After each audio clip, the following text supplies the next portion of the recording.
كان لازم طبعا ان انا ابدا في مسح الشقه. قلت يا دوبك مفيش وقت خالص سواء على رمضان او على الولاده، قلت يلا يا بنت ارحبي اعملي القمطه زي اي ست بيت شاطره كده بتعمل القمطه وتقومي ايه على الشقه على طول.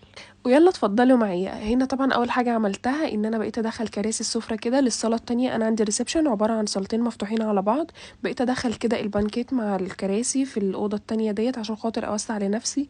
لاني هتشوفوا، بص انا هنا تعبت من اول من اول ما شلت اول كرسي انا تعبت. هتشوفوا ان انا دلوقتي يعني هقلب الدنيا خالص. انا لقيت نفسي فجأة عايزة اغير مكان النيش. طب عايزة اطلع الحاجة اللي في النيش اغسلها.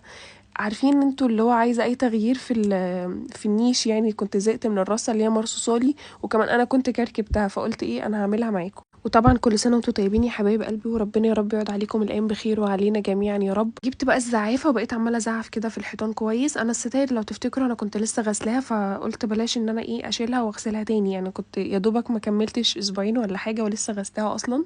وبعد كده كنست الارض، قلت ايه انا هكنس بس الارض كده واعملها بالشرشوبه، وفضيت النيش بعد كده. قلت ايه بحيث اما اجي احركه يبقى خفيف عليا، وطبعا مفيش حاجه تتكسر، رغم ان في حاجه اتكسرت في النيش اللي هو في نيش من نيشين، لان انا غيرت نيش واحد بس مش النيشين.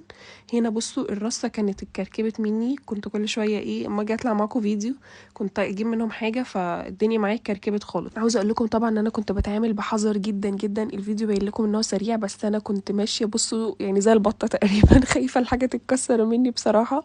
فبقيت احطها كده على الجذابه واحده واحده، لاني الحاجه طبعا انتوا عارفين حاجه النيش ديت يعني عند اي واحده غاليه جدا. حاجه النيش يا جماعه كلها من عند حسن جمال، اللي انا قبل كده عملت لكم عنه ريفيو وصورت عنده كمان. عايزه اقول لكم ما شاء الله دلوقتي منزل كمان كوليكشن احدث بكتير، وما شاء الله حاجته حلوه جدا واسعاره. وهو برضه على فكره اللي كان راسس لي النيش ساعه فرحي. انا ديت اول مره احط ايدي في حاجه النيش بصراحه بتاعتي. يعني انا قلت له انا خايفه، فتعالى انت ايه رص لي الحاجه عشان خاطر انا بخاف ان الحاجه تتكسر مني. يعني قلت طبعا المفارش بتاعه النيش، وكان عندي مفارش تانية كنت غسلاها يعني وحطيتها بدل اللي كانت محطوطه، وعملت بالريشه كده على طول. وجبت الفوطه القمر اللي انا بعشقها في كل حاجه تخص البيت ديت، غسلتها بدوني عشان خاطر تديني ريحه الدوني كده في الحاجه. بصوا انا هنا النظام ده اللي عملته في الاول، لقيت ان هي ضايقت لي المكان. النظام التاني برضو مضايق لي المكان، يعني انا قلت اصور لكم برضو النظامين. رحت مرجعه كل حاجه زي ما كانت، وقلت يلا ايه هفضل على نفس النظام. بس هتلاحظوا برضو في الاخر في شويه تاتشات ايه كده ايه يعني غيرتها بس في الشقه عشان خاطر انا بجد كنت زهقت. يعني فضلت بقى افكر ارص ازاي، وكنت خايفه برضو الحاجه تقع تتكسر مني، لاني وانا بنقل النيش التاني.